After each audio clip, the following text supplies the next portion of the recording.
Hey guys, it's Kira and welcome to another 24-hour readathon, which as you can probably tell, I am literally so excited about. Firstly, just because it has been quite a while since my last 24-hour readathon. I think my last one was literally in the first week of January before I went back to work after Christmas, and since then I just haven't had as much time for reading, never mind 24-hour readathons, as I would have liked, just because work was busy and I actually started a new job and it was just a little bit hectic, so I didn't have time to fit any readathons in.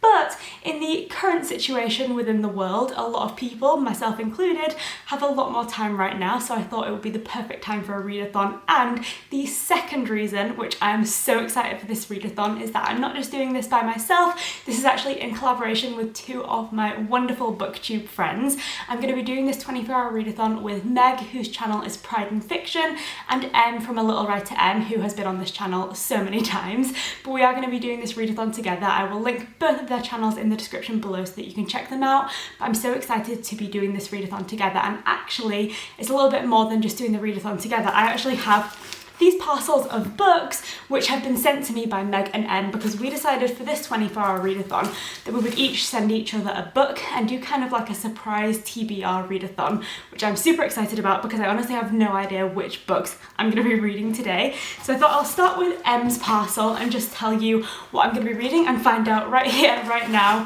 what the next 24 hours have in store for me. So from Em we have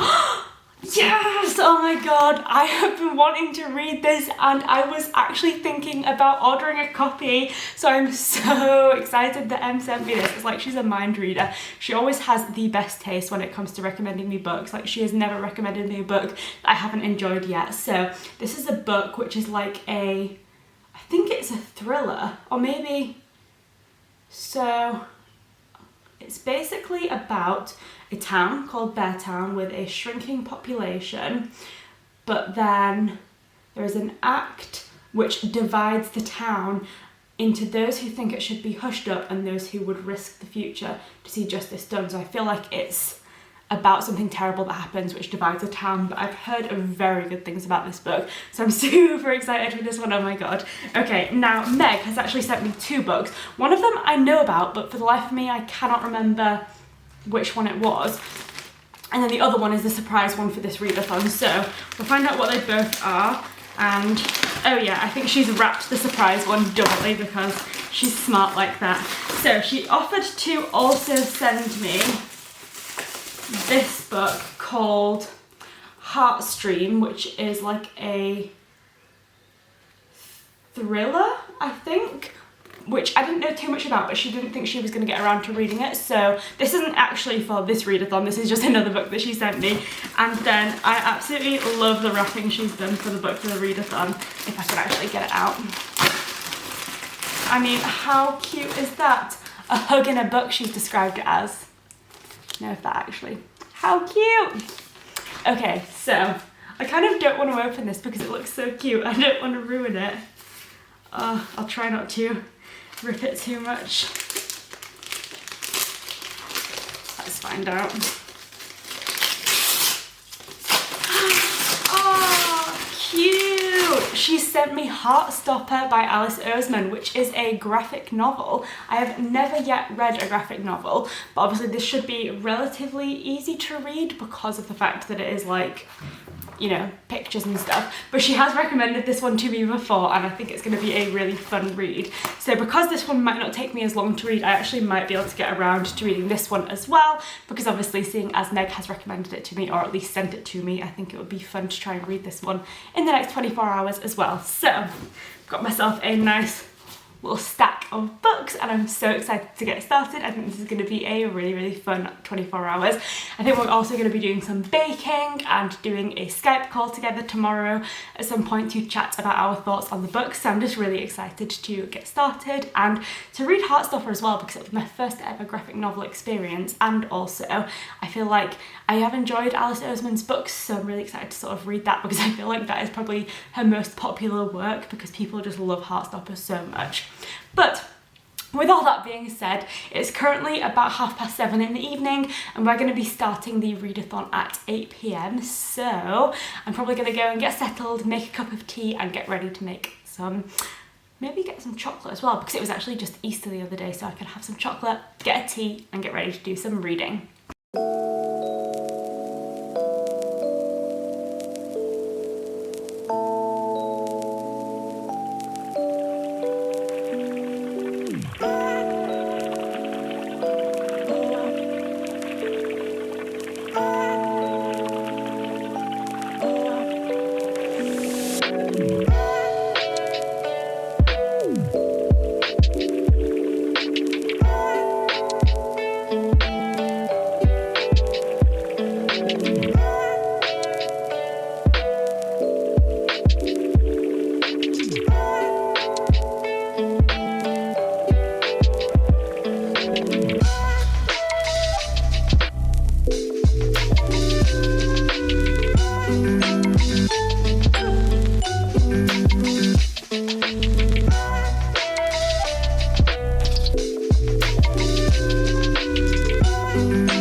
Well, in a 24-hour readathon first, I am 40 minutes into this readathon and I just finished up my first book because I started with Heartstopper, which I had a feeling was going to be a very quick read given that it is a graphic novel and only about 200 pages, so it was a really quick read, but I actually enjoyed this so much. I really didn't know what to expect going in because, like I said, I've never read a graphic novel before, so I didn't know if I would really enjoy it. And to be honest, I still don't know if I'm fully won over into graphic novels in general, but because this is an Alice Oseman one and I really do enjoy her writing in general, I just really liked the vibe of this one and it was really cute and fun, and like Meg described it, it was definitely a hug in a book. It was really cozy, really wholesome, and just like a really cute like beginning of a romance, which I thought was really nice and just like super wholesome and cozy, and I absolutely loved it. So I'm really glad to have kickstarted the readathon and already finished one book, which is amazing. So now I'm going to move on to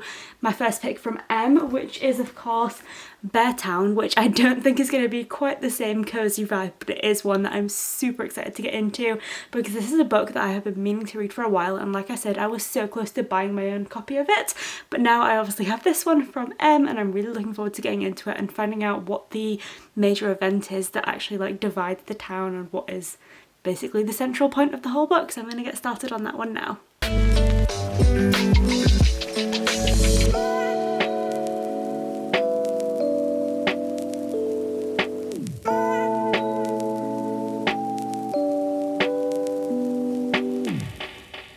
So I'm currently about 83 pages into Beartown, and I thought I would just give you a quick and quiet update because I think pretty much everyone else in the house except for me and Jay is asleep now. It's like about 10:30, so I'm about 2.5 hours into this readathon, so this book so far is definitely getting off to a bit of a slow start. It's a relatively long book, it's about 500 pages altogether, and obviously from the blurb I can tell that something dramatic is about to happen at some point towards the beginning of this book, but so far it's been very introductory because there are quite a lot of key characters in this story from what I can gather. Overall, we're being introduced to this very small community of this town called Beartown, which is a sort of dwindling community where there isn't much going on for it and the size of the community is sort of decreasing year on year, but the one thing that is sort of pulling the town through is their like sports community, and in particular their focus on the hockey team in the town. And at the beginning of this book we're kind of introduced to the concept that there is a big match coming up, and obviously using my incredible powers of deduction, I have a feeling that whenever that match occurs is probably around the time when this big event that's going to divide the people in the town is going to take place. I'm hoping that that happens kind of soon, just because I feel like at this point we've spent quite a long time getting to know the characters. But yeah, so far we're getting to know a few different people, their various relationships to the town, and in particular their relationships to the team and the various ways in which they all sort of fit into this community. And it is certainly really interesting, but I just kind of want to get into the like nitty gritty and sort of figure out what the main event of the book is and see how that sort of takes the story in a different trajectory, because I feel like at a certain point you've kind of done a little bit too much introduction. But like I said, it's kind of a longer book, so it kind of warrants a slightly longer introduction, just because I feel like you do need to get to know the characters a bit longer before you maybe can understand the nuances of everyone's opinions and the divide that's about to occur. But I'm just really sort of keen to find out exactly what the big event is. With that being said, I'm going to probably try and make it to about 100 pages into this book tonight, and then because, as I'm sure you'll know if you've seen any of my other 24-hour readathons, I am absolutely not a night owl whatsoever. I'm definitely like a early morning person, so instead of trying to waste my time falling asleep and struggling to read any pages in the evening, I'm going to get an early night, set an alarm for probably about 6 o'clock, and then do most of my reading starting tomorrow morning. But yeah, try to get to page 100 tonight, and I will catch up with you tomorrow morning when I've read a little bit more of this book.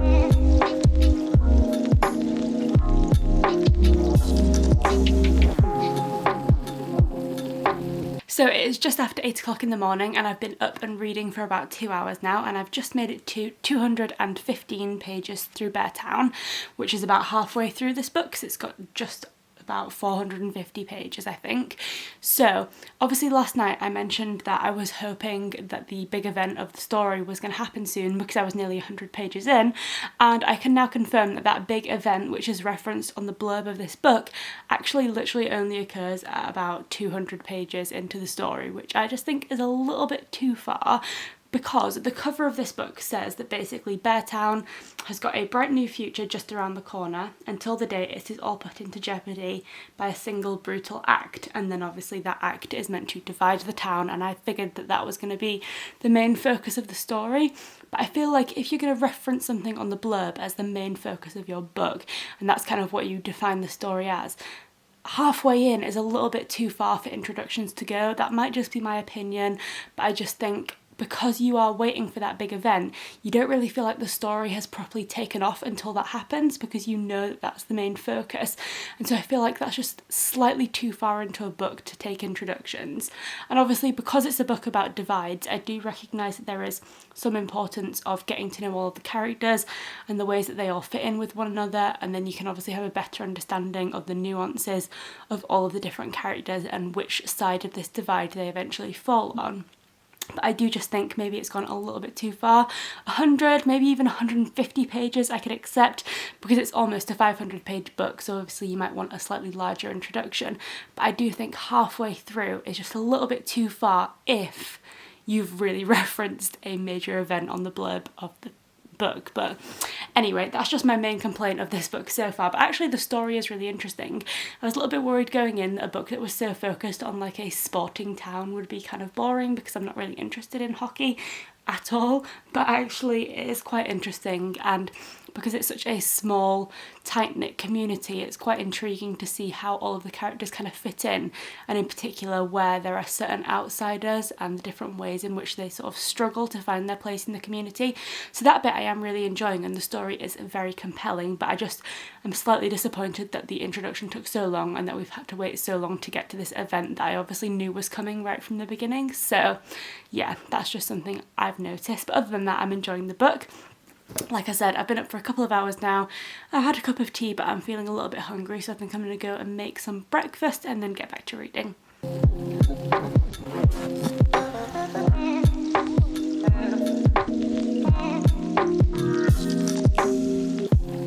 So it's about 11 o'clock in the morning now, so I've got like 9 hours left of this readathon, and I am just over 300 pages into this book now, so I've got about 150 pages left of Beartown, and this book is definitely a compelling read, but it is also so infuriating to read. But obviously I think that is a very intentional decision on the part of the author, given the context of what the book is exploring.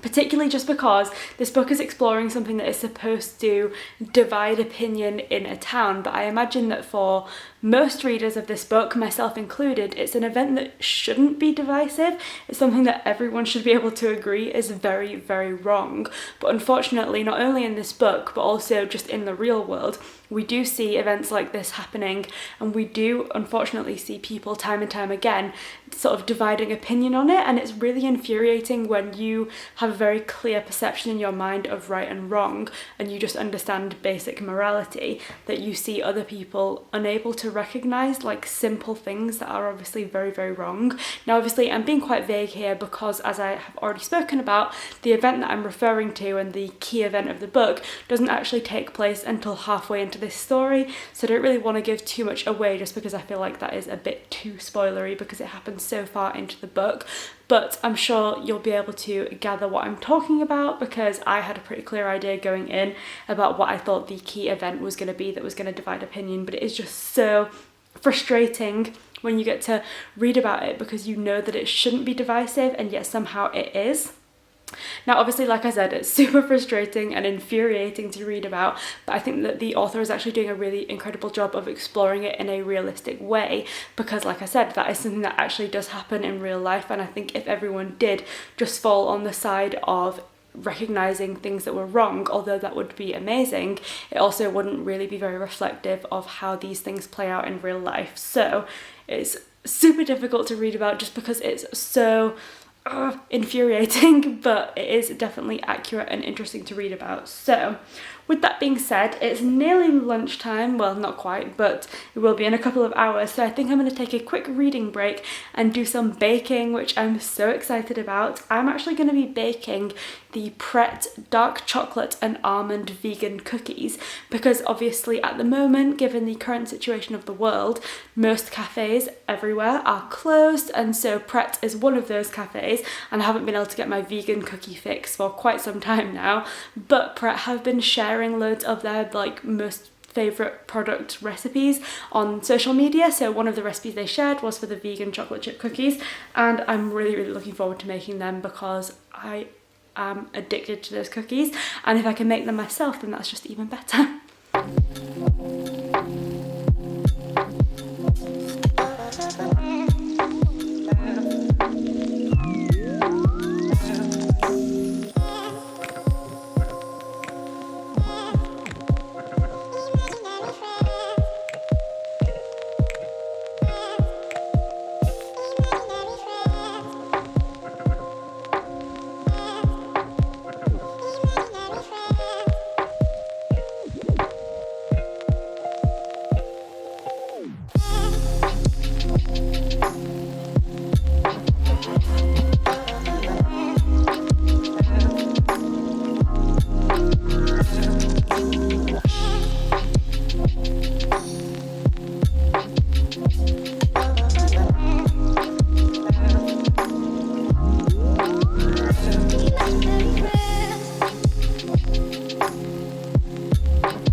So it is about 10 to 3 in the afternoon currently, and that means I've got about 5 hours left of the readathon. But I just finished up reading Beartown, which was a really interesting book. I don't want to say enjoyable necessarily, because it was obviously a book that dealt with quite a serious subject matter, and it was quite dark throughout quite a lot of the book. So I feel like overall it wasn't something that you'd read for anything like entertaining or light or fun, but it was something that was really interesting, and I think it explored a very important topic in a frustrating but very accurate way, in my opinion. Whilst I was reading this book, particularly after the point where the event that the blurb refers to takes place, so about halfway through the book, I did definitely get some 13 Reasons Why vibes from it. Now, I haven't actually read the 13 Reasons Why book, but I did watch the first series of the show, and if you've read this book and seen that show, you might know what I'm referring to. But I just feel like there were some definite similarities in the ways that certain events sort of played out within this book and that TV show.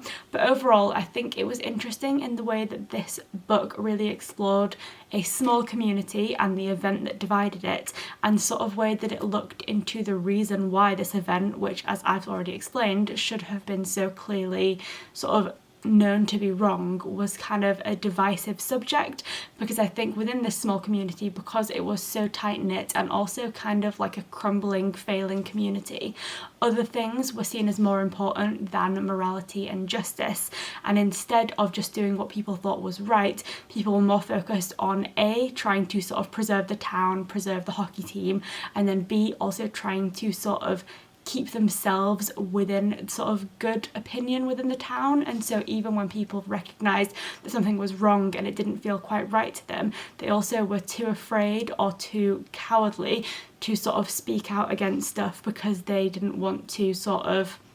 suffer the consequences of having to speak out against something. And I guess it sort of focused on that sort of, I guess, claustrophobic sense that you might get from this such a small community, just because it's so important to try and fit in and to do what the wider community thinks is best for the community as a whole. And I feel like I've said community so many times, but basically it sort of explores that kind of like sheep mentality, where people are too scared to do what they actually think is right and to sort of fight for justice, because they really just want to fit in themselves and they don't want to sort of struggle against trying to fight for justice. So it was a really frustrating book in the way that it explored that, but I think it was really important to explore that, because obviously the fact that people are willing to just do what other people kind of want them to, rather than doing what they think they should, is kind of a major reason why terrible things continue to happen in the world all of the time, because people are too scared to speak up against what they think is wrong or to fight for what they think is right, because they just don't want to sort of be seen as an outsider. So I think the way that this book explored that was really interesting. And another thing that I really liked about this book was the way that it showed so many different perspectives. Now, I feel like because there were so many perspectives, it did actually slow down my reading pace a little bit, just because you did sort of dart around, and at times it was kind of disjointed because you were flitting between one perspective and then another, and then back to the first one, and you got to see so many different points of view. But I do think that was super important, just because this was a book that was so focused on community and the dividing opinions of this community. I think being able to see so many different opinions really helped to build that picture in a really clear way. So I think that was really useful. And I actually did find this to be a really intriguing book. It took me a little while to sort of warm up to it, just because, like I said, it was annoying that the major event of the story didn't take place until about halfway in. But putting that to one side, I think the way that it sort of built up this tight-knit, claustrophobic community feel, and then explored how this event had such sort of wide-ranging consequences for all of the members of the community, was really interesting and really well done. So I'm glad that I read this, and thanks to Em for recommending it to me, because I've been wanting to get to it for ages, and it was a really interesting book. It was nothing like what I expected. I actually expected this to be more of like a thrillery type book, just because of the cover kind of looking kind of like mysterious and dark and snowy. It actually wasn't anything to do with that, but it was a really intriguing and compelling, and I think quite important story. So obviously with finishing this book, that means that I've actually finished the 2 books that Em and Meg specifically recommended me for this readathon. So the next book I'm going to be picking up is actually It Ends With Us by Colleen Hoover, which is a book that Em got me for Christmas, which obviously I haven't gotten to yet, so it's like 4 months since Christmas now. So I figured now is a perfect time to get around to this one. This is like a, I think, like toxic romance type story about like a relationship that maybe is over or is coming to an end. I don't really know too much about it other than that Em really likes it, but I'm hoping that I'll enjoy it as well. So I'm going to make a cup of tea and get started on this one, but then at about 3:30 I think we are going on a Skype call with each other as well to catch up on our thoughts on all of the books. So let's get to it.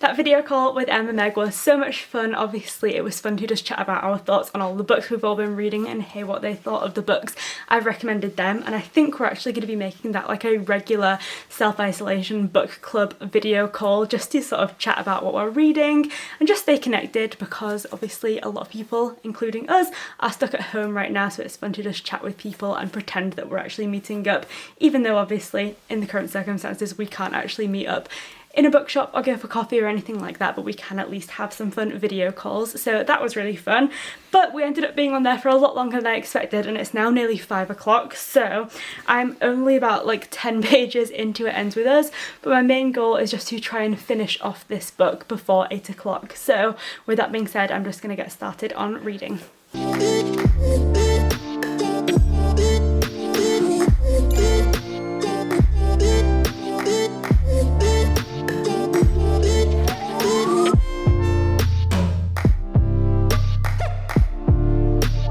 So it's just before 6 o'clock and I'm about to take a quick reading break to go and make some pasta for dinner, but I am 100 pages now into It Ends With Us, and I can definitely see why Em loves this book so much. On the call that we just had when I mentioned that I'd started this one, she was so excited but also a little bit nervous to see what I thought of it because she loves the book so much, but obviously I'm like a third of the way in now and I can 100% see why she enjoys it because it's really compelling. And I am not a big romance reader, but this one is probably one of the like more compelling ones that I've read. I think my favourite romance I've ever read would be The Flat Share, which I also read in a 24-hour readathon, but this one is really interesting as well because I just love romances that have a bit more of a like twist rather than just being like a straight up romance. So in this book we're basically following a woman called Lily who at the beginning of the book has just met this guy called Ryle on a rooftop, and they kind of hit it off, but it's a little bit more complicated because Lily is the kind of person who is wanting like a long-term relationship, whereas Ryle is completely against relationships and just is interested in one-night stands. So even though they both sort of really like each other, they don't really want to pursue it because they don't really want the same thing from life. But over the next few months they start to sort of intertwine their lives more and more, and they keep bumping into each other, and it kind of sort of takes off from there. But as well as that romance, we're also sort of looking into Lily's past, and she's reading over old diary entries where we're basically finding out about her first romance with a guy called Atlas. And so while she's on this sort of new romance in the present day, we've also got this dual timeline where we're getting to see a little bit of insight into her past. And obviously from the blurb, I'm guessing that these two romances kind of converge, and I think Atlas is meant to come back into her life in the present day. So I don't really know when that's going to happen or how it's going to affect the story, but I'm really, really excited and I'm just loving how this is written. So I'm going to go make dinner, but I literally cannot wait to carry on reading this. So I'm making pasta because it only takes about 10 minutes, and then I'm going to try and read as much as possible. Okay, so it's just past 8 PM, which means that this 24-hour readathon is now over, but I made it to 320 pages through It Ends With Us, which is literally about 50 pages from the end. So I was super gutted because I was so close to the end but just didn't quite manage to finish it off. I think the combination of doing some baking earlier, which was basically an hour that I didn't really spend doing any reading, and then the Skype call this afternoon, which again was about an hour where I didn't do any reading, just meant that I didn't have quite enough time to finish off this third book. But I obviously did manage to finish, like, I'm counting this as like 98% because I've literally got like the tiniest little bit left at the back to finish off, so I'm going to get through that really quickly. And then I obviously finished off Heartstopper and also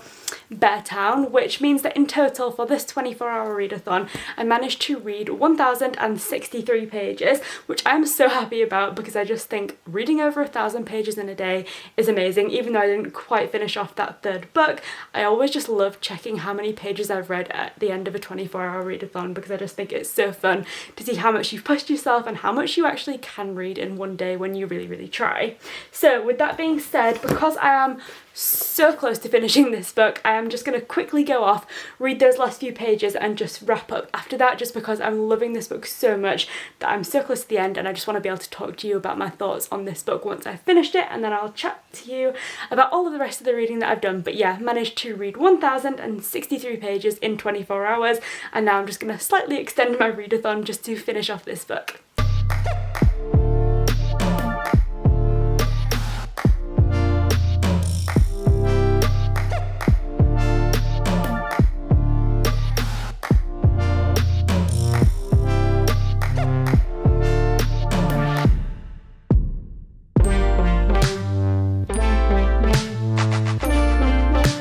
It's now just before 8:30 and I just finished up reading It Ends With Us, which brings my, I guess, 24.5-hour readathon to an end with finishing 3 books, which I'm super excited about, especially because I got the chance to read some of my best booktube friends' favourite books and I really enjoyed all of them. So obviously, talking about It Ends With Us, I actually think this might be my favourite book that I read in this 24.5-hour readathon. It was so good. I honestly did not expect to like it this much. I didn't really know what I thought it was going to be, but it was incredible.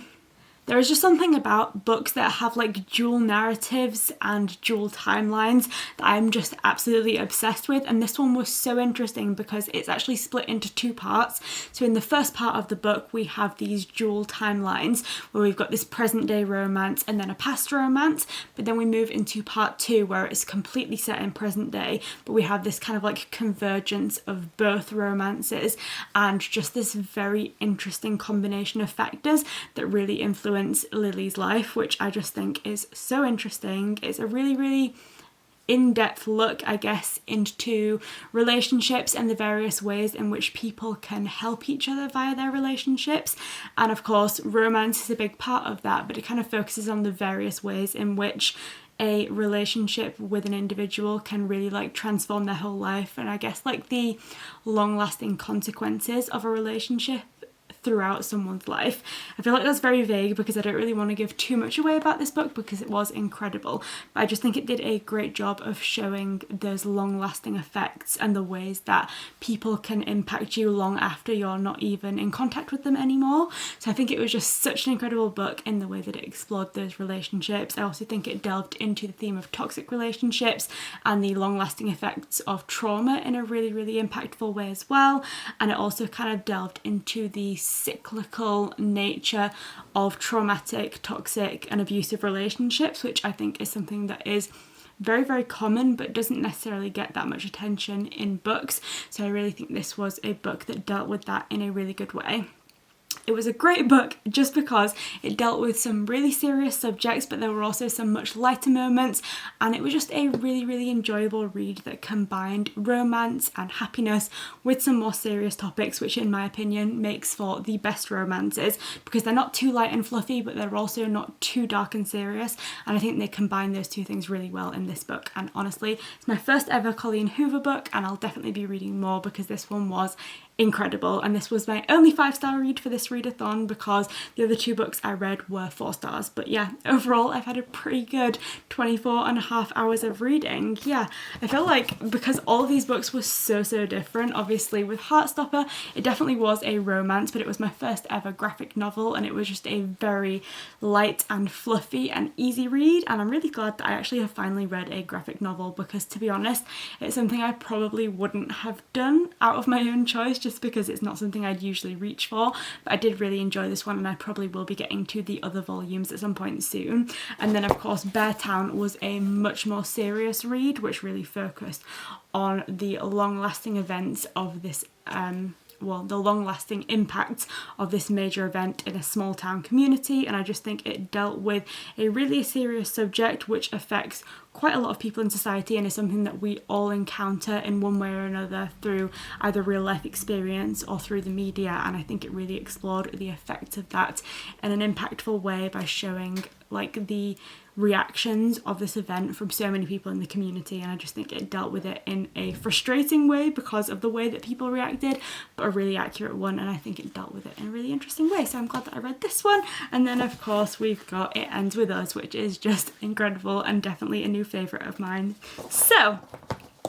there we have it. My 24-hour readathon is over and I had such a fun time today. My Pret cookies were delicious. I also had such a fun time Skyping with Meg and Em, and it was just really fun to read books that they'd recommended for me. So if you have read any of these books, please do let me know what you thought of them, whether you shared my opinions or you thought anything different about them. And if not, thank you for watching. I hope you've enjoyed hearing my thoughts on all of these books. I certainly enjoyed reading them, and I'll see you next time, maybe for another 24-hour readathon.